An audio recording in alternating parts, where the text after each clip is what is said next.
আসসালামু আলাইকুম। আমরা আজ এমন একটা বিষয় নিয়ে কথা বলবো যা কোটি কোটি মানুষ প্রতিদিন পড়েন, সূরা আল ফাতিহা।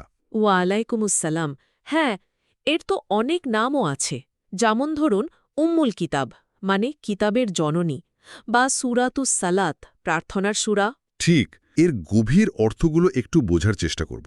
হুম, চেষ্টা করব বোঝার কেন এই ছোট্ট সূরাটা এত বেশি গুরুত্বপূর্ণ।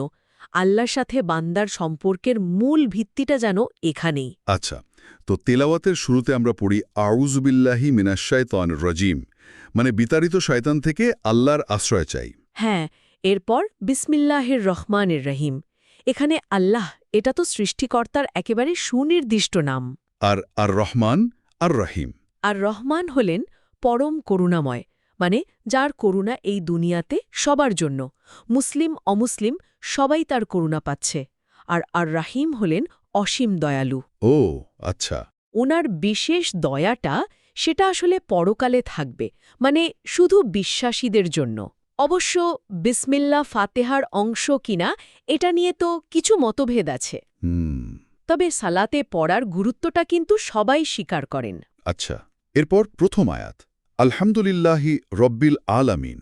সমস্ত প্রশংসা আর কৃতজ্ঞতা আল্লাহর জন্য, যিনি বিশ্বজগতের পালনকর্তা। দেখুন, এখানে হামদ শব্দটা ব্যবহার হয়েছে। এটা কিন্তু শুধু শুকরিয়া বা ধন্যবাদ জানানো না। ও হ্যাঁ, হামদ মানে হল আল্লাহর সত্তাগত যে গুণাবলী আছে, তার সুন্দর নামগুলো, সেগুলোর জন্য প্রশংসা। আবার তিনি যে নিয়ামত দিয়েছেন সেগুলোর জন্য কৃতজ্ঞতাও, মানে দুটোই একসাথে।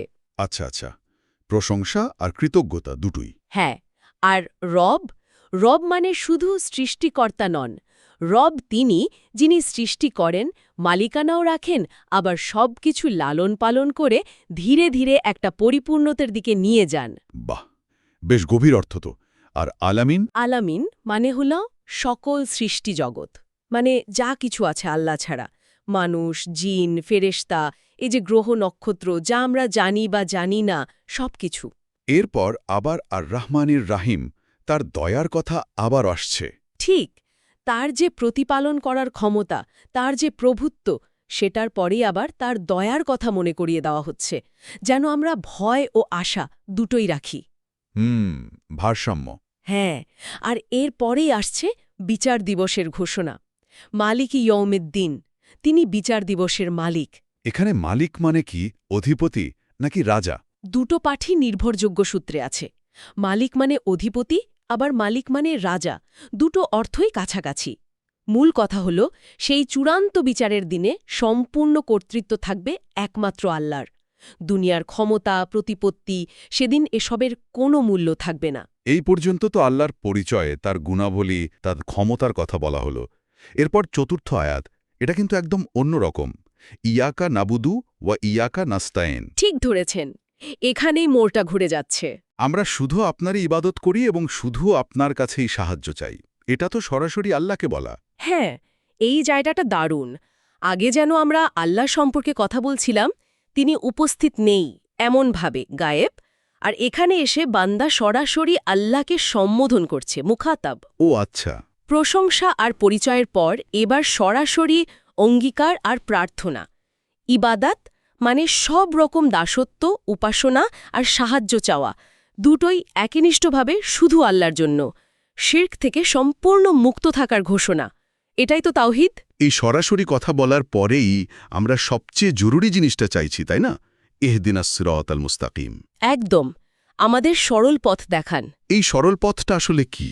এই সরল পথটাই হলো ইসলাম, যে পথ আল্লাহ সন্তুষ্টির দিকে নিয়ে যায়, মানে জান্নাতের দিকে। এখানে আসলে আমরা দুই ধরনের হেদায়েত চাইছি। দুই রকম? হ্যাঁ, একটা হলো হেদায়াতুল ইরশাদ, মানে পথের জ্ঞান, পথটা চেনা বা জানা। আরেকটা হলো হেদায়াতুত তৌফিক, মানে সেই পথে চলার এবং টিকে থাকার সামর্থ্য বা তৌফিক। কারণ পথ জানলেই তো হবে না, সেই পথে চলার শক্তিটাও তো আল্লাহর কাছ থেকেই চাইতে হবে। ঠিক, কিন্তু পথটা কেমন হবে, কাদের মতো? পরের অংশেই বলা হচ্ছে সিরাতাল্লাযিনা আনআমতা আলাইহিম। তাদের পথ যাদের আপনি অনুগ্রহ করেছেন। এরা কারা? কোরআন এবং হাদিসে এদেরকে চিহ্নিত করা হয়েছে। এরা হলেন নবীগণ, সিদ্দিকিন বা সত্যনিষ্ঠগণ, শহীদগণ এবং সালেহিন বা সৎকর্মপরায়ণ বান্দাগণ। আমরা মূলত এদের পথ অনুসরণ করার জন্যই দোয়া করছি। আচ্ছা, আর কাদের পথ আমরা চাই না? আয়াতের শেষ অংশটা, গাইরিল মাগদুবি আলাইহিম ওয়ালাদ্দাল্লিন। তাদের পথ নয় যারা অভিশপ্ত হয়েছে এবং যারা পথভ্রষ্ট হয়েছে। এখানে কাদের কথা নির্দিষ্ট করে বলা হচ্ছে। মাগদুবি আলাইহিম বা অভিশপ্ত বলতে প্রাথমিকভাবে বোঝানো হয়েছে ইহুদিদের মতো লোকদের, মানে যারা সত্য জ্ঞান পাওয়ার পরেও অহংকার বা বিদ্বেষের কারণে তা মানেনি বা বিকৃত করেছে। হুম। আর দল্লিন বা পথভ্রষ্ট বলতে প্রাথমিকভাবে বোঝানো হয়েছে খ্রিস্টানদের মতো লোকদের, যারা হয়তো অজ্ঞতা বা অতিরঞ্জনের কারণে সঠিক পথ থেকে সরে গেছে। তবে গুরুত্বপূর্ণ বিষয় হল, এখানে নির্দিষ্ট কোনো জাতিকে স্থায়ীভাবে অভিশপ্ত বা পথভ্রষ্ট বলা উদ্দেশ্য নয়, বরং ওই বৈশিষ্ট্যগুলো থেকে আশ্রয় চাওয়া হচ্ছে। ও আচ্ছা, মানে বৈশিষ্ট্যগুলো মূল। হ্যাঁ, জ্ঞান থাকা সত্ত্বেও সত্যকে প্রত্যাখ্যান করা মাগদুবে আলেহেমের বৈশিষ্ট্য, অথবা জ্ঞানের অভাব বা অতিরঞ্জনের কারণে পথ হারিয়ে ফেলা দল্লিনের বৈশিষ্ট্য। আমরা এই দুই ধরনের চরমপন্থা থেকেই আল্লাহর কাছে পানাহা চাইছি। ইসলামের সরল পথটা এই দুয়ের মাঝামাঝি। বোঝা গেল। অর্থাৎ একটা ভারসাম্যপূর্ণ, সঠিক জ্ঞানের উপর প্রতিষ্ঠিত এবং সে অনুযায়ী চলার পথের জন্য প্রার্থনা, আর সবশেষে আমরা বলি আমিন। হ্যাঁ, আমিন, যার অর্থ হে আল্লাহ, আপনি কবুল করুন। এই যে এতক্ষণ ধরে দোয়া করলাম, সেটা কবুল করার আকুতি। এই সূরাকে তো শিফা বা আরোগ্য বলা হয়, তাই না? ঠিক বলেছেন, হাদিসে এসেছে। এমনকি সাহাবীদের জীবনে এমন ঘটনাও আছে যেখানে তারা শুধু সূরা ফাতিহা পড়ে ফু দিয়ে আল্লাহর ইচ্ছায় সাপে কাটা রোগীকেও সুস্থ করে তুলেছিলেন। আর সালাতে তো প্রতি রাকাতে এটা পড়তেই হয়, এটা ছাড়া সালাত পূর্ণ হয় না। তাহলে সব মিলিয়ে দেখা যাচ্ছে সূরা ফাতিহা আসলে শুধু কয়েকটা আয়াত না, এটা আল্লাহর সাথে আমাদের একটা পূর্ণাঙ্গ কথোপকথন। তার প্রশংসা দিয়ে শুরু, তারপর তার কাছে নিজেদের সম্পূর্ণ সঁপে দেওয়ার ঘোষণা, এরপর সঠিক পথের জন্য আকুল আবেদন, এবং সব শেষে ভুল পথগুলো থেকে আশ্রয় চাওয়া। একটা সম্পূর্ণ প্যাকেজ। সত্যি স্রষ্টার সৃষ্টির মধ্যে সম্পর্কটা কত সুন্দরভাবে তুলে ধরা হয়েছে এখানে। নিঃসন্দেহে এটা বান্দার সাথে আল্লাহর সরাসরি একটা যোগসূত্র। এই আলোচনা থেকে আমার মনে একটা প্রশ্ন আসছে। আমরা তো প্রতিদিন সালাতে পড়ি, মানে দোয়া করি, যেন অভিশপ্ত বা পথভ্রষ্টদের মতো না হই। কিন্তু এই দোয়াটা কি আমাদের প্রতিদিনের জীবনে, মানে আমাদের কাজে কর্মে, চিন্তাভাবনায় কোনো প্রভাব ফেলে? এটা একটা খুব গুরুত্বপূর্ণ প্রশ্ন। আমরা কি আসলেই সচেতন থাকি যে কোন কাজ বা চিন্তা আমাদের ওই অভিশপ্ত বা পথভ্রষ্টদের বৈশিষ্ট্যের দিকে নিয়ে যেতে পারে? এটা বোধহয় আমাদের সবারই একটু গভীরভাবে ভেবে দেখা দরকার, তাই না? অবশ্যই, এই সচেতনতাটাই তো আসল। আল্লাহ আমাদের সবাইকে সঠিক বুঝ দান করুন। আমিন। আমিন।